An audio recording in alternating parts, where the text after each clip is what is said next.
sexo, entre nível competitivo, classe de idade, categoria de peso, além de fatores contextuais como home advantage. Então, se você compete em casa, você vai ter um resultado. Se você compete fora de casa, você pode ter um outro resultado completamente diferente, tá?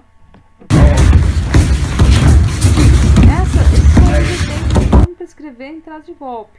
Então, como nós já vimos em uma aula anterior, nós temos entradas de sombra, por exemplo, que você pode usar no aquecimento ou na tentativa de ajustar alguma técnica. Nós temos treinos de variações técnicas de uma maneira estática, que facilita a aquisição dessa habilidade, de uma maneira dinâmica, com entradas intencionais, de maneira dinâmica com entradas situacionais, que alguém vai colocar para você, como nessa situação aqui. Nós temos treinamentos de força com perturbação externa, como nós já vimos também. E nós temos treinamento de potência e velocidade, que é uma entrada técnica que normalmente não é completa. Ela tem que ser veloz, ela tem que ser consistente. E é melhor você fazer como esse atleta fez, de maneira incompleta, do que realizar uma entrada ineficaz no oponente de maneira errada. Então, quando se realiza treinamento de velocidade e potência, é frequente você observar esse tipo de erro. Pessoas que perdem componentes de habilidade motora ao invés de reduzir as passadas. Então, o sujeito tem um tempo que é o Kuzushitsukuri e Kake, e aí ele tenta realizar um meio Kake. Fica uma coisa horrorosa. Eu não coloquei nenhum exemplo aqui para não deixar nenhum colega meio constrangido, mas eu já vi no Facebook passagens de pessoas dando treinamento de velocidade com erros técnicos que são absurdos para aquele determinado nível competitivo. Aqui as prescrições de projeções Nagekomi ou Nagekomi para competidores. Então, sabe esse acolchoado aqui? Ele é muito interessante de ser utilizado. Por quê? Porque o impacto no tatame pode causar achatamento dos discos intervertebrais. Além disso, o impacto no tatame pode aumentar alguns riscos de outros tipos de lesão também, tá? Que são lesões traumáticas. Aqui um treinamento dinâmico com entrada situacional também. Aqui um treinamento de força, obviamente que o treinamento dinâmico sem peso e com o colete se torna diferente. E ali um treinamento de velocidade e potência, com entradas completas, como vocês podem perceber. Não é um meio Kake. Ou faz direito ou não faz. Esse é o segredo do sucesso no esporte, já dizia o Senna. Então por que você quer falar o contrário do que o Ayrton Senna fez e falou? Então, ou faz direito ou não faz. É isso que você tem que perceber, tá? E nós temos prescrições de treinamentos contextualizados, com pegada, simulações de combate em pé, Tachiwaza, no solo, Newaza, e a combinação entre Tachiwaza e Newaza, que são simulações completas de combates competitivos, chamadas Shiai, que normalmente a gente faz de maneira singular, ou seja, cada duplinha na academia vai fazer de uma vez ou outra, tá bom? Esse aqui foi um artigo que saiu em 2014 sobre medalhistas olímpicos e não medalhistas olímpicos que foram para competições mundiais e competições olímpicas, tá? Se a gente for observar as diferenças entre pessoas que conseguiram medalhar nos Jogos Olímpicos e pessoas que não conseguiram medalhar, a gente vai observar que o que tem maior frequência e o que tem diferença significativa são treinamentos de baixa intensidade. Ó, sombra e treinamentos de potência, velocidade também, que não necessariamente precisa ter um peso alto. A gente usa hoje entre 40% e 60% da repetição máxima, da prescrição máxima, né, de intensidade máxima, para fazer um treinamento de velocidade e potência. E é o que diferencia atletas de alto rendimento e medalhistas e não medalhistas, tá? O Chikome estático também é uma diferença. Pessoas que realizaram um treinamento de Uchikome mais de 3, 4 vezes por semana conseguiram se beneficiar disso, Ao mesmo tempo, eu acho que vale a pena a gente observar aqui os treinamentos no combate de solo. Pessoas que são medalhistas olímpicas normalmente tiveram um treinamento mais frequente em combates no solo, tá? Em uma ou duas vezes por semana, tá? Em termos percentuais.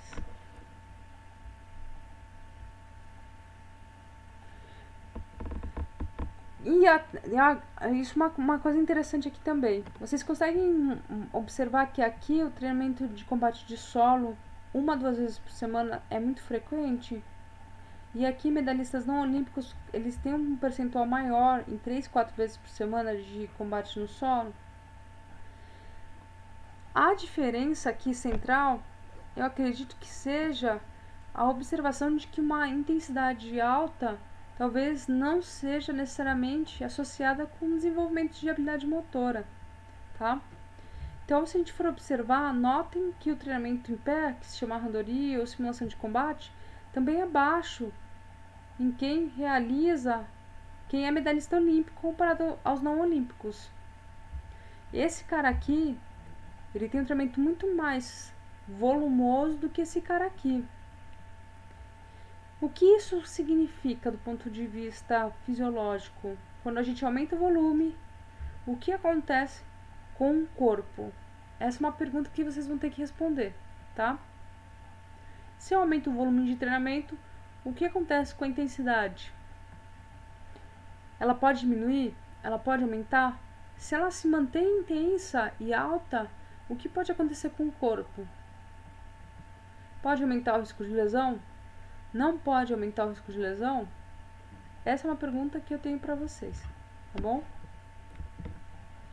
Como é que a gente faz para analisar a habilidade específica de lutadores? Hoje, nosso maior impacto nas análises é efetivamente associado com os ataques. Hoje a gente usa um software chamado Virtual Sensing Life Software, que é gratuito para quem quiser fazer análise biomecânica sem gastar com softwares ou equipamentos caríssimos, tá? Esse software ele é associado com o Xbox, ele foi criado por um rapaz que nem vocês, né? E que pode fazer análises biomecânicas. Nós temos o Kinovia Software, que também pode fazer uma análise um pouco mais contextual, mas também com prescrição isolada, comparando dois vídeos, como vocês podem observar aqui na figura. Então eu posso ter uma situação de treino do sujeito e uma situação de combate competitivo. E nós temos o From Software, que é um software para analisar de maneira contextual as habilidades empregadas ou em competições ou em treinamentos, tá? Por que é interessante fazer essa análise? Porque, primeira coisa, se você quer desenvolver habilidade motora, você precisa ter um desenvolvimento intencional de novas habilidades. Para isso, você precisa analisar o que o cara tem. Não adianta você virar para o sujeito e falar assim, eu vou melhorar a gama de habilidades motoras que você tem, se você não sabe quais são as habilidades. Segunda coisa, o desenvolvimento de prescrição de habilidades próprias para contrapor as ações dos oponentes devem ser pautadas em fatos. Então não adianta tentar ajustar um treinamento a partir do achismo. Eu acho que esse golpe pode dar certo. Eu acho que aquele golpe não vai dar certo. Esse tipo de coisa já não é cabível dentro da parte acadêmica. Então ou você tem certeza, ou você não vai fazer sugestão para um atleta de alto rendimento. As análises e o desenvolvimento de bancos de dados podem favorecer a correção e a adequação de habilidades em razão de modificações de regras ou contextos, como tem acontecido no judô. Então, para quem quer adaptar as habilidades específicas, é interessante que vocês façam análise de 2017, 2016, 2018 para verificar o quanto existe de maleabilidade nas habilidades específicas de um determinado atleta diante das adaptações e sugestões,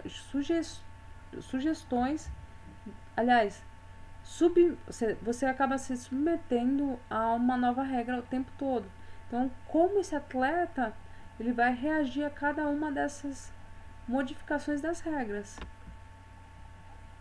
E é importante também fazer um banco de dados de habilidades motoras, por quê?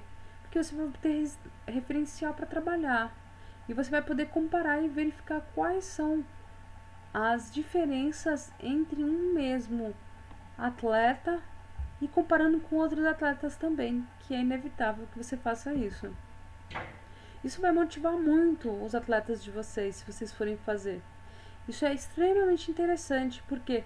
Porque o atleta, quando ele observa gráficos em crescimento sobre as habilidades motoras, faz com que ele se sinta mais confiante sobre as habilidades e que ele consiga efetivar algumas estratégias em torno dessas habilidades. Por isso que é interessante você aumentar o número de habilidades motoras e fazer um banco de dados para isso. Sem uma avaliação, não tem como fazer uma prescrição. Então, esses 5 fatores eles têm que ser levados em consideração. E a avaliação dos efeitos de fatores contextuais momentâneos. Eu vou contar uma história para vocês. Um dia eu fui competir e nessa competição foram 3 ou 4 amigos meus. Isso me atrapalhou muito, porque eu fiquei muito ansiosa. E pelo fato de ter ficado ansiosa, eu não consegui organizar os meus pensamentos para entrar em combate. Essa é uma situação que não só aconteceu comigo, como acontece com muitas pessoas. Por isso que é importante avaliar os efeitos de fatores contextuais. Tudo bem? E a gente vai ver hoje por que avaliar os efeitos de modificações de regras, tá? Bem, vamos voltar então para aquele mesmo ciclo inicial dessa aula. Como é que ele funciona? Para você poder fazer todas essas 7 prescrições em cima desse ciclo, vamos passo a passo. Esse ciclo é baseado nesse modelo de dinâmica de habilidades específicas que são utilizadas em cada uma das fases do combate. Eu vou citar um exemplo para vocês. O sujeito cumprimentou inicialmente na luta, então ele iniciou uma nova fase com essa bolinha verde e ele toma uma decisão em torno dessa fase aqui, que é a fase de aproximação. Para ele tomar essa decisão, ele precisa de um feedback da fase em si, ou seja, quais são as regras para essa fase? O que eu posso fazer e o que eu não posso fazer? Tá? Então ele tem um entendimento sobre isso. Da mesma maneira, o oponente dele tem um entendimento sobre essa fase. E a fase ela vai entrar em interação com o lutador. Por exemplo, esse lutador ele teve um histórico de 10 anos de combate. Então ele tem uma história de 10 anos de combate, experimentação, o técnico dando sugestões, entre outras questões que estão nesse banco de dados aqui, ó. Que representa, cada um dos bancos de dados são representados por folhinhas, tá? Em contrapartida, o lutador B também tem um histórico. Ele também tem essa gama de possibilidades, que é diferente do lutador A, pelas histórias, pela pessoa, pelas particularidades desse sujeito. E na fase nós temos um objetivo. Por exemplo, na fase de aproximação, o objetivo é realizar o kumikata, a pegada no judô. Se você realiza o objetivo, você pode ter uma tomada de decisão, que é vir para um novo confronto, um novo ciclo como esse, que seria um ciclo, por exemplo, de pegada, ou não. Então, se ele consegue vir nesse confronto aqui e obter esse objetivo, ter o sucesso nesse objetivo, ele poderá fechar esse ciclo com a bolinha vermelha. Caso ele não feche esse ciclo, o próprio confronto na aproximação vai gerar um feedback do confronto para esse determinado atleta, que retoma o objetivo e, por sinal, ele refaz todo esse ciclo, tá? Tentem imaginar esse modelo, porque ele é um modelo que vocês podem utilizar em qualquer esporte, tudo bem? É um modelo para você entender como é que funciona a dinâmica das habilidades específicas técnico-táticas, seja no judô, seja no taekwondo, seja em qualquer modalidade, tá? Você tem aqui uma interação.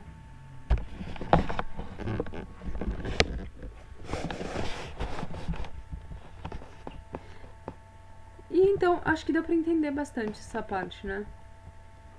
Como é que a gente faz? Depois que a gente faz a análise de cada uma das fases, nós temos a prescrição. A gente observa primeiro quais são as quantificações para cada uma das fases. Como é que você vai fazer isso? O software Frame pode ajudar vocês. Então, nós temos aqui, por exemplo, um gráfico que é gerado por esse software, que vai apresentar qual é a quantidade em percentual ou em frequência de repetições das movimentações realizadas pelos atletas, no número de pausa, pegada, ataque, solo, tudo que foi utilizado na luta, tá? Isso vai ajudar na prescrição de treinamento contextual em termos de demanda fisiológica. Mas para você desenvolver e treinar a habilidade motora específica da modalidade, é importante que vocês observem cada uma das fases o que aconteceu.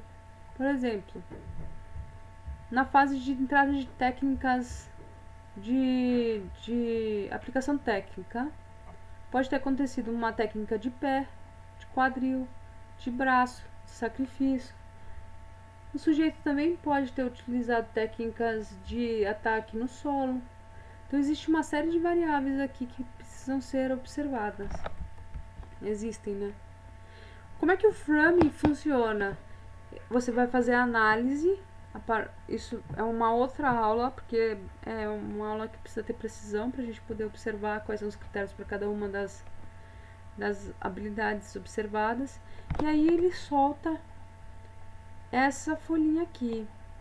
Só para vocês terem uma ideia, essa planilha que foi exportada pelo programa, ela foi utilizada em 2007, 2008 para a preparação física do Leandro Guilherme, quando ele conseguiu se consagrar medalhista olímpico, tá? Então, o que a gente conseguiu observar? A gente conseguiu observar quais eram as combinações entre as habilidades, e isso poderia ser utilizado dentro dos treinamentos dele. Então, por exemplo, o espanhol, que era um dos rivais dele, ele realizava uma pegada com a gola esquerda, manga direita, e com essa pegada na gola esquerda, na manga direita, ele realizava o ultimata de esquerda. Da mesma maneira, se ele pegasse na gola direita e manga esquerda, ou seja, uma pegada invertida, ele realizava o seu inagê de esquerda. Se ele pegasse na gola direita e na manga esquerda, o kouchigari de esquerda. Se fosse só gola direita, kouchigari esquerda. Ou seja, 3 técnicas obtendo a pegada na gola direita. O que isso significa? Que esse atleta ele tem uma grande eficácia nesse tipo de pegada, na gola esquerda, manga direita, mas que é uma pegada de direita, mas que as pegadas de esquerda dele geram também golpes que não são tão eficazes, porque aqui ele pontuou o azar, aqui sem pontuação, sem pontuação, sem pontuação. Isso faz com que a gente tenha um mapeamento desse atleta. Well, Ramirez of Portugal, and then defeating.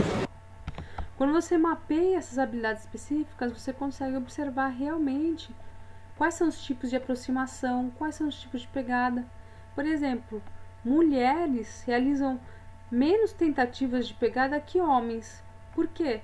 Porque homens conseguem estourar mais pegada, eles conseguem se desvencilhar com mais frequência da pegada do oponente para poder realizar uma nova tentativa de pegada, tá? Aqui, ó. The grip will always go inside of. Como é que a gente faz o treinamento de tentativa de pegada? Normalmente com atletas de alto rendimento. Aqui nós temos um atleta de alto rendimento que está fazendo uma sugestão de estratégia, tá?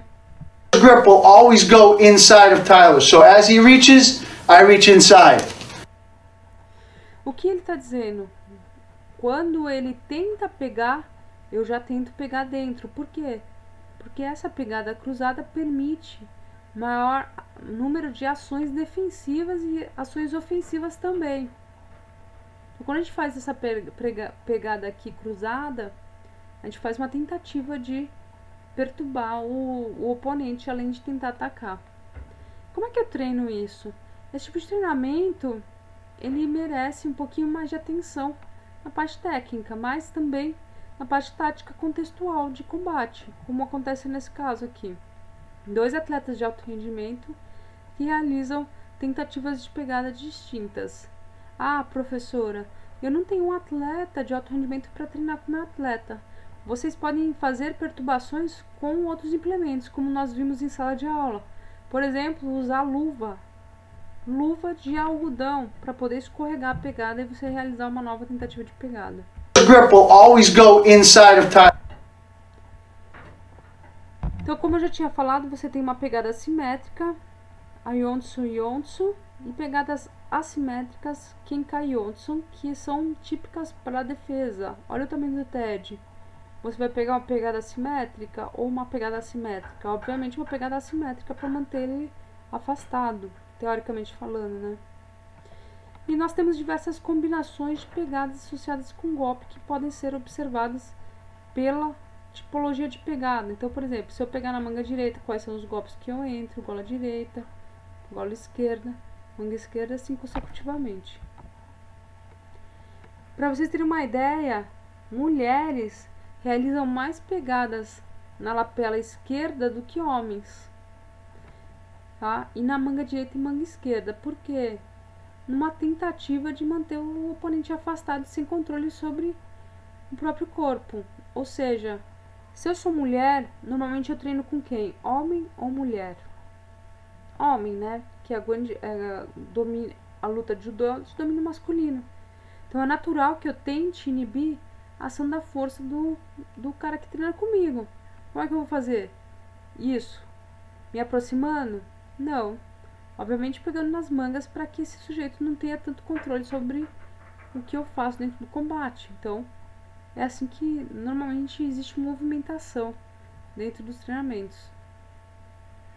Lutadores olímpicos masculinos normalmente pegam mais de um lado só do que mulheres. As mulheres têm preferência por pegar dos 2 lados. Isso precisa ser contextualizado dentro do combate, tá? Aqui, como nós estávamos conversando, pegadas assimétricas são associadas com ações defensivas, pegada assimétrica com ação ofensiva.